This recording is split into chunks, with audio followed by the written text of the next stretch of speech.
three of us and Shanae all sat up here yesterday and we said, yeah, the Warriors are going to even the series. And we were so very wrong. Let's take it to the game, show you what happened, because the Kings said, not so fast. We are not just here as a sweet story. The atmosphere, once again, electric. Steph Curry, a little vibe check. Is it still? Oh, yeah. Yeah, it is, because it looked like this, Richard. Oh, it was live there. When I try and tell people about, if you were able to play in Sacramento in the early 2000s, this is what their crowd is. This is what their crowd has always been. They just haven't had a product in 16 years to do this for. They got a brand new arena. They got a young, exciting crowd, and these young boys are delivering. Well, from the get-go, it seemed like just a different feel even from game one. Intense nonetheless, but the Warriors turnover after turnover early on.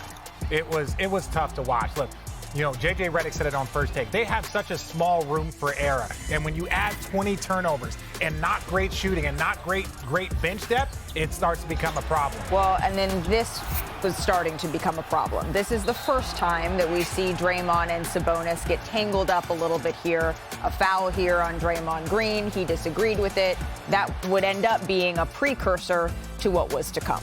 Well, and make no mistake, that was reviewed, and it wasn't a foul. They were saying Draymond's momentum took him here. Now, what happened there, though?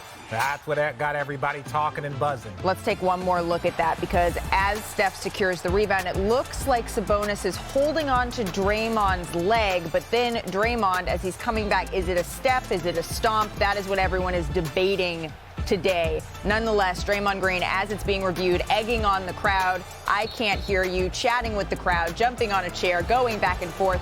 He would end up being ejected from this game, and it went downhill from there for Golden State. Well, yeah, and that was the thing. Right at that moment, that was the part. When we know that the antic between Draymond and other players, they can get going. Draymond lost this battle. Now, hopefully, this can fire up his team for their first two home games, but they lost this battle in Sacramento. He needed to be on the floor to try and even out the series. And let's not just pretend the Warriors gave this up. The Kings won it soundly. They get the win, 114-106. Light the beam, baby. So when Draymond was ejected with 7:03 left in the fourth on Monday, that unlocked the Kings offense, right? Sacramento scored 23 of their 31 points after Green was ejected, made 10 of their final 15 shots. And after the game, there was plenty of discussion on this altercation. Let's hear from Draymond Green. My leg got grabbed. Second time in 2 nights. Referees just watch it. I got to land my foot somewhere.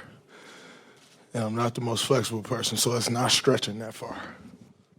So you didn't really see where you were stepping? You just kind of... I can only step so far.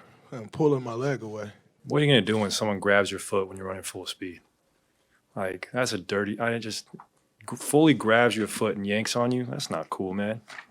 I'm not saying what Draymond did was right, but, like, you can't just grab somebody's foot when they're taking off in a full sprint. That's not cool. I love the competition. I love the playoffs, the challenge I'm taking on the Warriors. I got hit earlier in the game in the jaw there, so when I fell, I was kind of protecting myself, and then obviously the incident happened, and I feel like there's no room for that in our game today. The Golden State Warriors are in trouble.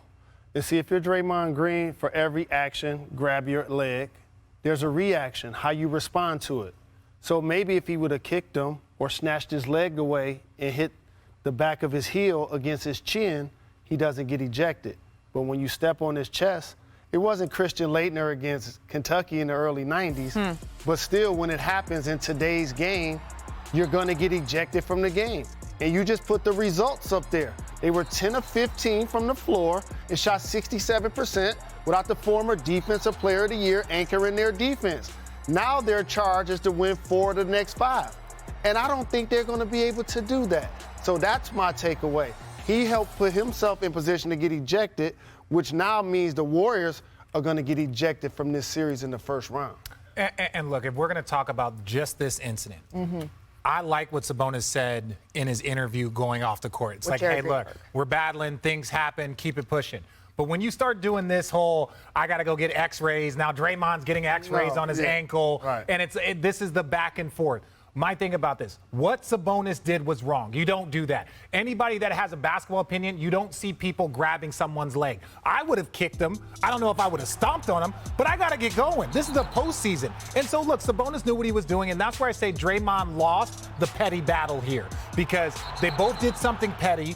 Draymond exceeded what Sabonis did. Draymond's out the game, and now all of a sudden the Kings can run. Correct. So if I'm Sabonis, I do that 100 times out of 100. Stay in the game. Kick me in my chest. You get out the game 100 times out of 100. But I don't think any suspensions. I don't think any of that. Sabonis needs to own up to what he did, not saying that he protected himself. And Draymond, well, he deserved his technical. Sabonis did get a technical. But to your point, Draymond did lose the battle by actually getting ejected from the game. Yeah, I think this has been legislated completely correctly. Perfect. Sabonis got a technical. Draymond escalated like you don't need to stomp and then do the Super Mario Brothers jump off of Sabonis' torso, and he got ejected. Let's leave it there. Nobody needs to get suspended. But to your point, this is the Golden State Warriors. These are the defending NBA champions. This is a big, big deal that they're down 2-0. Yeah. And remember how this season started.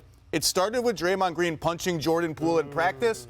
Is it going to end with Draymond Green stomping on Domantas Sabonis? And at what point are the Warriors they just have to deal with this all the time, and there's a certain emotional fatigue that sets in, and they can't have that because their backs are against the wall. The series doesn't start until a road team wins a game. We know the Warriors stink on the road. They're amazing at home.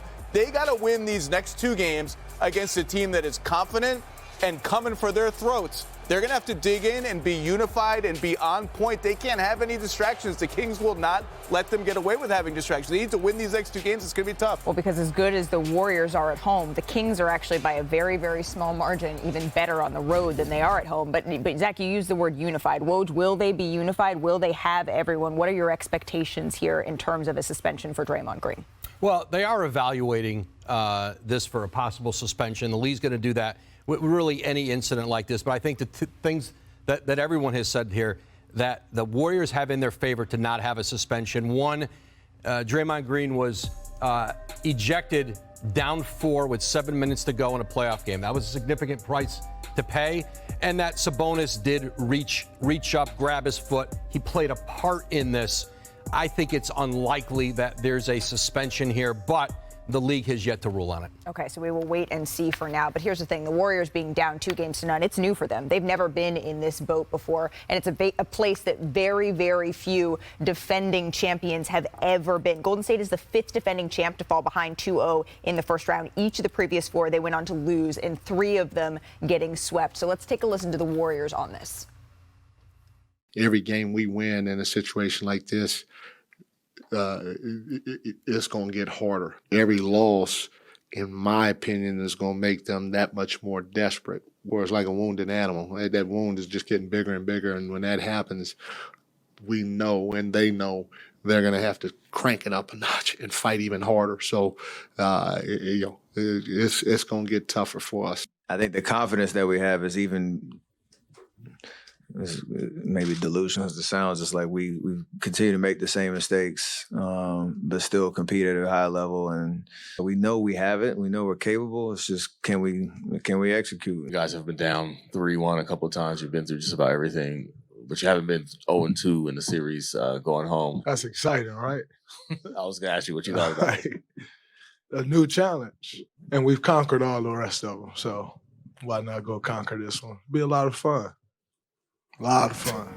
All right, Chiney Ogwumike. Draymond Green says he's excited. He says it's going to be a lot of fun. But how can the Warriors actually get this done? He loves to play villain. Like, this is where he thrives. The Warriors, they are down 2 games, and a big reason why is their defense. We all know that the Warriors, they're really potent when it comes to at home. But if you look at these splits, they have struggled on the road. 3rd worst defense in the NBA on the road, and the splits are crazy. They have the 3rd best defense, though, when they are at home, and they have the best defense in the NBA when Andrew Wiggins is playing at home.